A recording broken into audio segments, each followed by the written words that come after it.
विठ्ठल विठ्ठल विठ्ठल विठ्ठल विठ्ठल विठ्ठल विठ्ठल विठ्ठल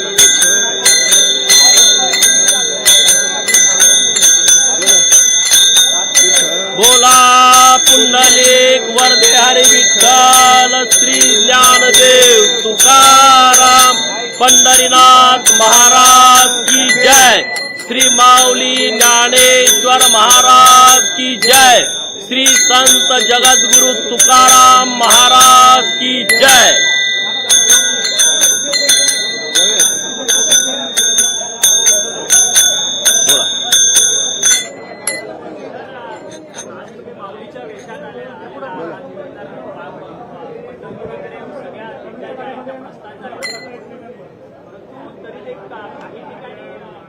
या दिंड्यांवरती जे आहे ते माणूस फेकण्याचे प्रकार जे आहेत पुढच्या काळात त्यामध्ये घडलेल्या उपयोगाच्या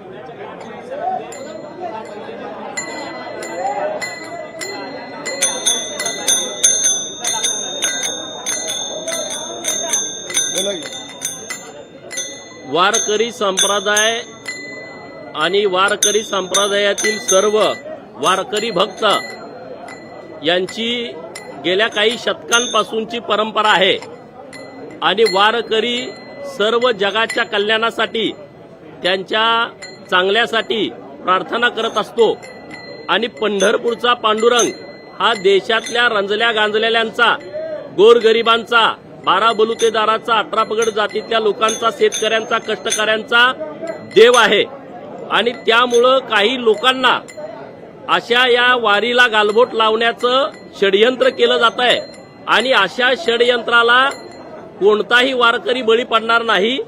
ज्या पद्धतीनं वारी ही पहिल्यापासून चालत आलेली आहे अशी पुढं सूर्य चंद्र असेपर्यंत ही वारी चालत राहणार। कुणीही किती आघात करण्याचा प्रयत्न केला, कुणीही किती चुकीच्या पद्धतीनं वागण्याचा प्रयत्न केला तरी वारकरी आपल्या पद्धतीनंच ही वारी पुढे घेऊन जातील, संत महात्म्यांचे विचार पुढे घेऊन जातील।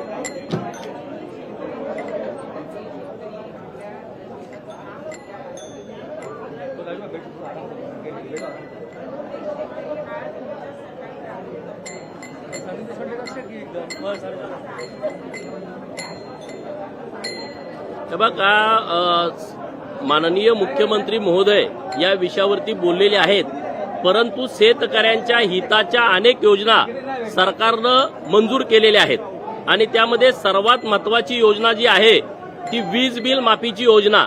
या महाराष्ट्रातल्या सर्व शेतकऱ्यांना शेतीचं वीज बिल माफ 7.5 HP पर्यंत सरकारच्या माध्यमातून केलेलं आहे। माननीय नरेंद्र मोदी साहेब आणि राज्य सरकार यांच्या माध्यमातून किसान सन्मान निधी ही वर्षातून 3 वेळा दिली जात आहे। 1 रुपयामध्ये शेतकऱ्यांना विमा देणं हा क्रांतिकारी निर्णय शेतकऱ्यांच्यासाठी सरकारच्या माध्यमातून घेतलेला आहे। माझ्या शेतकऱ्याच्या घरातल्या लाडक्या बहिणींना भाऊबीज सरकारच्या माध्यमातून दिली जाते। 50% एसटीची सवलत आम्ही सगळे शेतकरी कष्टकरी या मधून प्रवास करत असतो, ती सवलत मोठ्या प्रमाणात दिलेली आहे। 75 वर्षाच्या वरची आमची वरिष्ठ लोक त्यांना मोफत एसटी दिलेली आहे। शेतकऱ्यांचं म्हणणं योग्य आहे की आम्हाला कर्जमाफी दिली पाहिजे, सरकार त्यापासून पळ काढत नाही। सरकार नक्की चांगला मार्ग नक्की काढेल आणि शेतकऱ्याच्या बाजूने सरकार ठामपणे उभं राहील। शेतकऱ्याच्या शेतमालाला चांगल्या पद्धतीचा भाव देण्याचं क्रांतिकारी निर्णय हे केंद्र सरकार आणि राज्य सरकारच्या माध्यमातून घेतला जातोय, त्यामुळे शेतकऱ्यांनी निश्चिंत राहावं।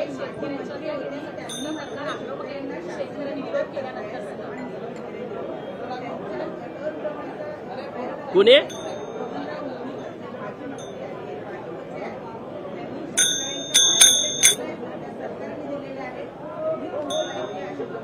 बघा, त्यांनी काय स्टेटमेंट केलंय मी बघितलं नाही, परंतु शेतकऱ्यांच्या बाबत अत्यंत संवेदनशीलपणे सरकार आमचा निर्णय घेतंय, शेतकऱ्यांच्या बाजूने ठामपणे उभा आहे। शेतकऱ्यांच्या मुलांना वसतिगृहामध्ये ऍडमिशन देण्याचा क्रांतिकारी निर्णय सरकारनं ओबीसीच्या मुलांना, व्हीजेएनटीच्या मुलांना, बार्टीमधून मागासवर्गीयांच्या मुलांना, सारथीमधून विद्यार्थी जे मराठा समाज आहेत त्यांच्यासाठी शेतकऱ्यांचीच पोरं आहेत, त्यांच्यासाठी खूप चांगले निर्णय घेतलेले आहेत आणि सरकार इथून पुढे सुद्धा शेतकऱ्यांची बाजू ठामपणे घेईल।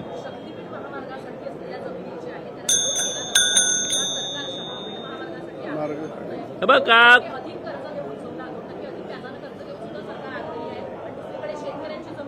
हे बघा, शेतकऱ्यांची जमीन लाटणं वगैरे हे 100% चुकीचं आहे. असं जे कोणी बोलतायत ते राजकीय दृष्टिकोनातून बोलतायत.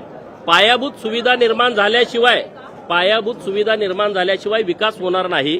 शक्तीपीठ मार्ग, समृद्धी महामार्ग असताना शक्तीपीठ महामार्गाची आवश्यकता काय असं सुद्धा सवाल हे बघा, महाराष्ट्रामध्ये एक त्रिकोण तयार करायला लागलेले आहेत.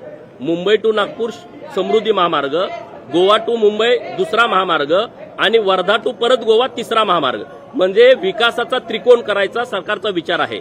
परंतु कुठल्याही शेतकऱ्यावरती जोर जबरदस्ती नाही. शेतकऱ्यांची सहमती सर्वांना घेऊन त्यांच्याशी बोलणं करूनच सरकार निर्णय घेणार आहे. कुणावरती जबरदस्ती नाही. कोल्हापूर जिल्ह्यातून ज्या विरोध होत होता, मी स्वतः त्या सगळ्या शेतकऱ्यांना भेटलोय. माननीय मुख्यमंत्री महोदयांची कोल्हापूरच्या विमानतळावरती 300-350 शेतकऱ्यांच्या बरोबर बैठक झाली आणि त्या शेतकऱ्यांनी सांगितलं की आमच्या रानातून हा महामार्ग जातोय, आम्ही बाधित शेतकरी आहोत. जे विरोध करतायत ते राजकीय बाधित शेतकरी आहेत. त्यामुळे त्या सर्व शेतकऱ्यांच्या बरोबर चर्चा करूनच आम्ही पुढे जाऊ असं माननीय मुख्यमंत्री महोदयांनी सांगितलंय. त्यामुळे कुठेही जोर